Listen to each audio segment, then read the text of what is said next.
Okay, in this guide we're going to show how to follow up from part 1 of the Softmod guide. So this is part 2, so if you've not seen part 1 please watch that first, because you need to initially get your Xbox soft modded, and then you need to use the HeXEn disk. So first thing we need to do is go to the isozone.com,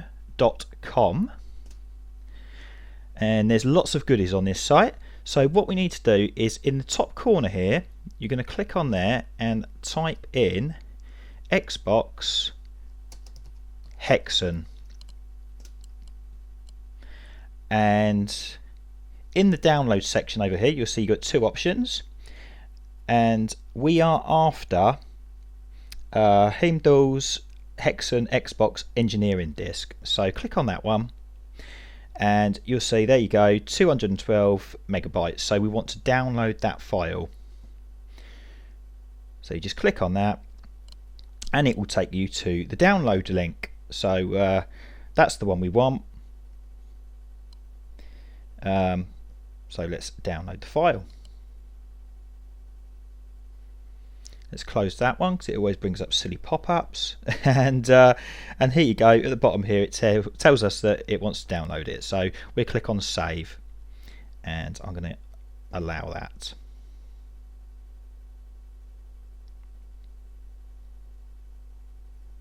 So let's try that again. And as you can see, it's downloading. That was just my anti-pop-up type Windows built-in software there playing up, because I've not been on this site before. So I'm going to let that do its thing. And whilst that's doing that, we also need, let's open another tab, we need image burn. So let's type in image burn. So it's actually img burn. Okay, so just do a little search for that, and it's imageburn.com. So we can click on download. And this is a great bit of software. It's free and it works perfectly with this disk. There's a few image burners out there that people have had issues with, so I'd certainly recommend going with this free one. So let's just go with one of these. We'll just click on that top one there. Set up image burn. Yep, that's what we want. I think it's this one in the middle. Yes, it is. Yeah, it was the one in the middle. That's a good guess, wasn't it? So we're going to save that as well.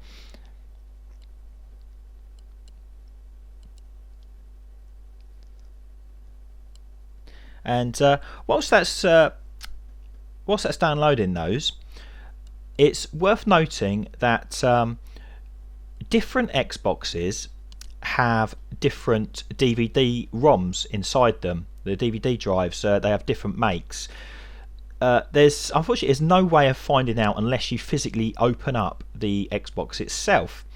But the problem with this is that different DVD ROMs only play discs from certain manufacturers. But there is one disc that is universal and plays on every single Xbox, no problem. It's the DVD-R by Verbatim.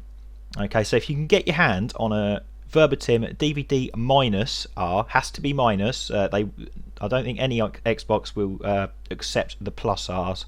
It has to be minus R. Then that will work on every system. If you've got some DVDs or CDs kicking around, feel free to try it, but it may not work. I generally find if you've got one kicking around and it doesn't work on, say, the DVD version, if you've got a CD, try the CD and it may well work on that. But Verbatim is the way to go. So anyway, it's downloaded image burn, so I'm just going to run that and install that.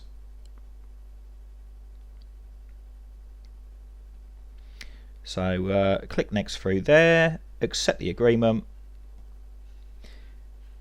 Yeah, just next through that, and that. And here we go. So what we want to do is click on the custom install and untick McAfee. And again, custom install, uninstall tune, don't install tune up. That's the trouble with a lot of these free softwares. They do try and install a load of rubbish as well, so you have to be extra careful when installing them, just to make sure you don't get any extra bundled in programs that you don't necessarily want. Would you like to check for a new version? Yes.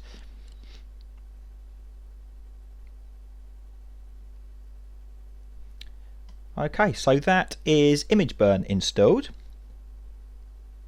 So close on that. And I'm just going to pause it now, and I'll come back when that HeXEn download has finished. Right, now that's finished downloading, we can open that, and we just need to extract that somewhere on our computer. So I'll just put it in the default location, and that shouldn't take too long to do. While it's doing that, I'm going to open up ImageBurn that we just installed.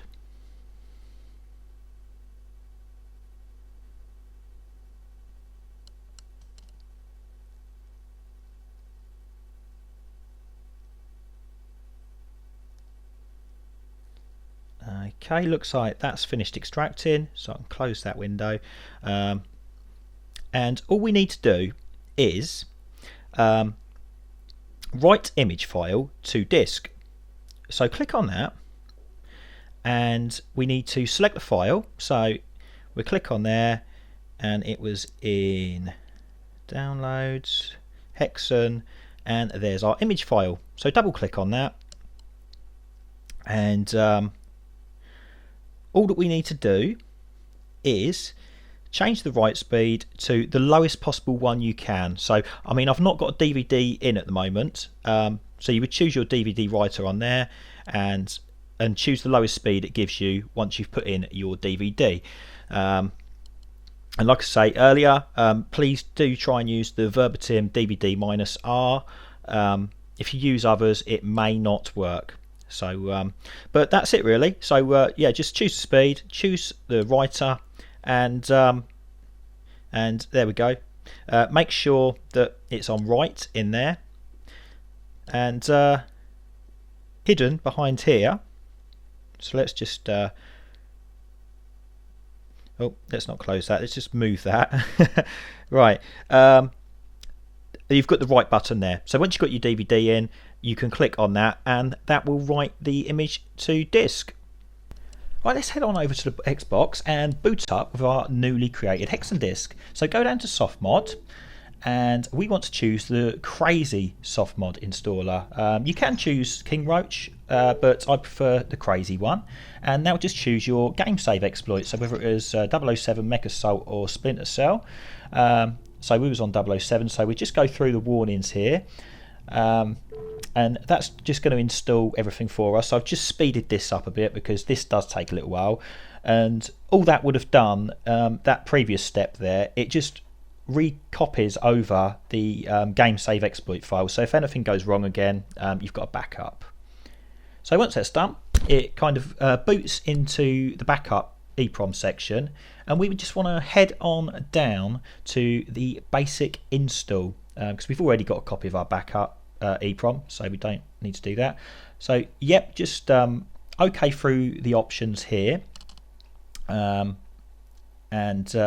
let it do its thing. So what that's going to do is that will install UnleashX for us. So now it's going to create the Shadow C. So just let it do its thing. It's just a case of clicking yes to all of these pop-ups.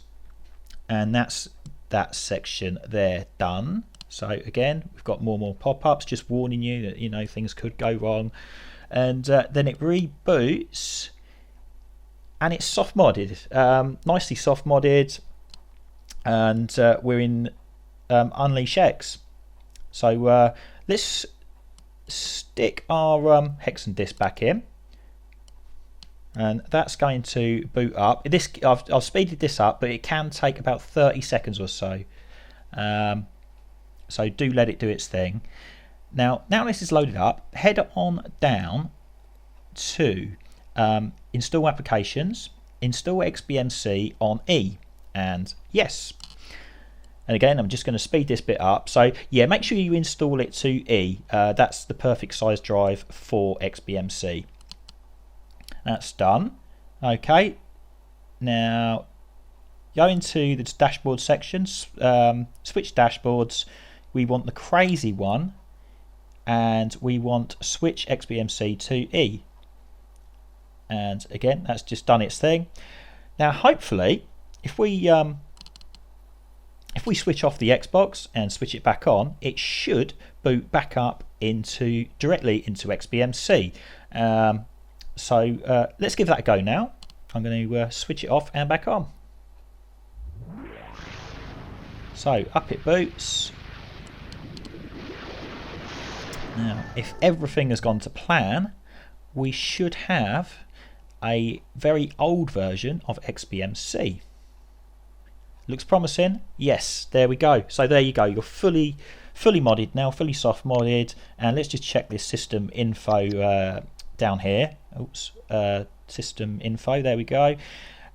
And as you can see up here, it's a very old build from 2009. This build. So what you would need to do, well, you not necessarily need to do, but what I would recommend doing is download the latest version of XBMC for Xbox and FTP that over, so you've got a nice brand new build of XBMC, because since this old build here that's with HeXEn, that HeXEn installed, things have changed dramatically in the last few years, so you really want to upgrade. But it's worth noting that the official Team XBMC, so xbmc.org Foundation, they dropped support for the Xbox many years ago. So don't download any version from xbmc.org because it will not work on the Xbox. You need to download from xbmcforxbox.org.uk, and it can be a little confusing once you're over there, because there are downloads available that are source code and not compiled, so you need to make sure that you download a compiled version, and I will go into the details of exactly how to do that. It's very, very simple in my next guide, which will be titled FTP to the Xbox. Okay, I hope that all made sense for you. Thanks for watching.